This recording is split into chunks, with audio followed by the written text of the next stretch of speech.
એક વ્યક્તિના એના વ્યક્તિત્વની પાછળ વિશેની જે કંઈ વાર્તાલાપો હોય છે ને એ બહુ અગત્યની હોય છે. એ વ્યક્તિત્વ કેવી રીતે ઘડાયું છે, એ કેટલા બધા અપડાઉનથી એ આગળ આવ્યું છે એ વ્યક્તિ, એ તો માત્ર એ વ્યક્તિ જ જાણે છે.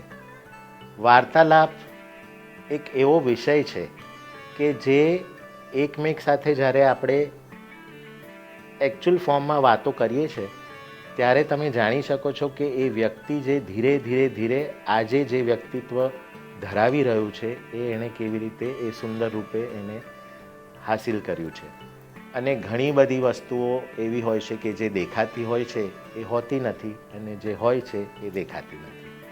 વાર્તાલાપ વિશે હું એવું કહીશ કે જે વસ્તુ ઘણીવાર એવું થતું હોય છે કે લોકો પોતાના ઇમેજિનેશનથી એ વ્યક્તિ વિશે એના ખાલી રૂપ રંગથી લઈને એ લોકો પોતાનો મંતવ્ય આપે છે, પણ આ વાર્તાલાપ દ્વારા એ મંતવ્ય ઘણીવાર બદલાઈ જાય છે.